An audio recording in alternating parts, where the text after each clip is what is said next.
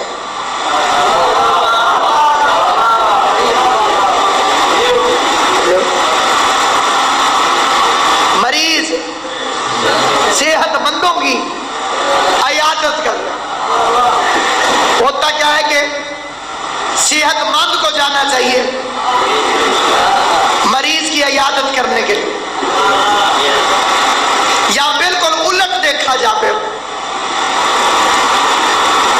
کہ صحت مند گھروں میں بیٹھے ہوئے اور مریض گرتے ہوئے جاتے ہیں اور پوچھتے ہیں کہ تم کیسے ہو. امیر المومنین نے فرمایا جابر تو نے میرے بچے کے ظہور کا زمانہ دیکھ لیا. ایک عزت امام زمانہ میں مل کے صلوات پڑھ دے بابا دے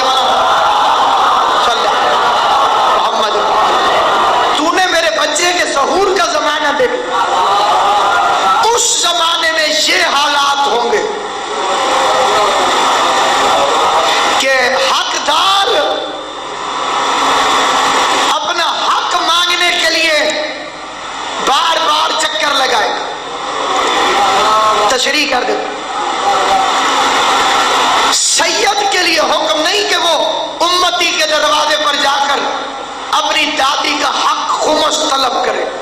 امتی پہ واجب ہے کہ وہ چل کے جائے سید کے دروازے پر اور اس کا حق اسے دے، کیونکہ احسان اس کا نہیں جو خمس دیتا ہے. محمد و آل محمد کے مذہب میں احسان اس سید کا ہے جو خمس قبول کر کے اس کے سارے مال کو پاک کر دیتا. بولیے گا زبان سے بات سمجھ میں، بات سمجھ رہے ہیں. احسان کس کا ہے؟ سید جس نے خمس قبول کیا. احسان زکات دینے والے کا نہیں، احسان زکات لینے والے غریب کا ہے کہ اس نے اس کے مال کو بھی پاک کر دیا اور اس کی مزید دولت کا بھی سبب بن گیا. آج وہ زمانہ میں اور آپ اپنی آنکھوں سے دیکھتے ہیں. فطرانہ لینے والا دروازوں میں چکر کاٹتا ہے، حالانکہ شریعت میں حکم ہے کہ فطرانہ دینے والا جائے اور وہ دے کر آئے فطرانہ، کیونکہ اس فطرانے کی قبولیت پر اس کے پورے مہینے کے روزوں کی قبولیت کا دار و مدار. اس کا نام مولویوں نے سینیوں والی عید رکھ دیا. اللہ نے اس کا نام رکھا ہے عید الفطر، فطرانے والی عید. 70 75 80 روپے پہلے بھی دو گے تو وہ صدقہ ہوگا، فطرانہ نہیں. فطرانہ واجب ہوگا جب شوال کا چاند نظر آ جائے. اس سے پہلے شام کو دن کو ماہ رمضان میں کسی کو 1 کروڑ روپیہ بھی دیں تو وہ فطرانہ نہیں، صدقہ. فطرانہ واجب ہوگا جب چاند نظر آ جائے. شوال کا چاند نظر آنے کے بعد عید نماز پڑھنے سے پہلے. یہ کئی بے وقوف وہاں جا کر عید نماز میں دے رہے ہوتے ہیں. رات کو کہاں مر گئے تھے؟ پوری رات. تمہیں 1 مہینے کی بھوک سے سبق کیا ملا؟ تمہیں 1 مہینے کی پیاس سے سبق کیا ملا؟ تمہیں 1 مہینہ اللہ نے جو بھوکا رکھا، اگر تمہارے دل میں بھوکے کا احساس ہی پیدا نہیں ہوا تو پھر تم نے روزہ رکھا کیا اور اللہ نے تمہیں تقویٰ دیا کیا؟ 70 75 روپے پر قبولیت کا دار و مدار ہے 30 یا 29 روزوں. جتنے مشکل روزے رکھو، جتنے گرمی میں روزے رکھو، جس انداز سے مرضی روزے رکھو، اللہ فرماتا ہے قبول اس وقت کروں گا جب تیرا فطرانہ غریب کے ہاتھ میں پہنچ جائے. یہ کئی بندے اپنے پاس جمع کر لیتے ہیں علیحدہ کر کے کہ میں نے خمس کے پیسے علیحدہ کر کے رکھ لیے. تو جتنے مرضی علیحدہ کر کے رکھ، ادا اس وقت ہوں گے جب مستحق کے ہاتھ میں پہنچے. صدقہ اس وقت فائدہ دے گا جب مسکین و غریب کے ہاتھ میں پہنچے گا. جب غریب رشتہ دار کے گھر پہنچ جائے گا اس وقت سے اپنا اثر دکھائے گا. اس سے پہلے تم اپنی صندوق میں رکھو، بینک میں رکھو، جیب میں رکھو، کوئی فائدہ نہیں۔ کبھی آپ نے سوچا کہ اللہ نے 100 روپے سے بھی کم ہوتا ہے پاکستان میں فطرہ، اسے واجب قرار دے کے روزوں کی قبولیت کی شرط کیوں بنا دیا؟ حالانکہ 100 روپے سے اگلے کا بنے گا کیا؟ اس مشکل مہنگے زمانے میں 100 روپے سے کیا کرے گا؟ عجب نہیں کہ حکمت پروردگار ہو کہ 1 مہینے کی بھوک اور پیاس دکھا کر فطرانے کو واجب کر کے تجھے تیرے غریب رشتہ دار کا دروازہ دکھانا چاہتا ہوں۔ اور جو فرما رہے ہیں آپ حضرت، واجب ہے تو ڈھونڈے گا کہ میں فطرانہ کسے دوں؟ تو اپنے غریب رشتہ داروں پر نگاہ کرے گا، تو اپنے ضرورت مند عزیزوں پر نگاہ کرے گا، تو اپنے غریب ہمسایوں کا پتہ کرے گا۔ خدا تیرے مہینے کی محنت کو قبول فرما۔ اور دوسرے فکرے جو جابر بن عبداللہ الانصاری نے امیر المومنین سے عرض کی، یا امیر المومنین، میں نے دیکھا ہے کہ آسمان سے کپڑا لٹکا ہوا ہے اور فرشتے آواز دے رہے ہیں، سارا لے جاؤ کپڑا، لیکن مولا لوگوں کے ہاتھ میں مقراض ہیں، کینچیاں، وہ ناپتے ہیں اور کہتے ہیں بس مجھے اتنا کافی ہے۔ مولا نے فرمایا جابر وہ کپڑا نہیں دین ہے۔ اللہ تعالی دلیل ہے، وہ دین ہے۔ خدا چاہتا ہے سارا لے جاؤ، لیکن بندے اپنی ضرورت کے جتنا لے کے جائیں، جن سے ان کا کام چل جائے، جن سے ان کا مسئلہ حل ہو جائے۔ سب سے بڑا اور نجس ترین بیماری کا نام ہے جہالت، اور جہالت کی پہلی اولاد کا نام ہے ضد۔ اگر شریعت کے کسی معاملے میں کوئی بندہ ضد بن کر کھڑا ہو جائے، اس کی نہ نماز قبول ہوگی، نہ روزہ قبول ہوگا، نہ حج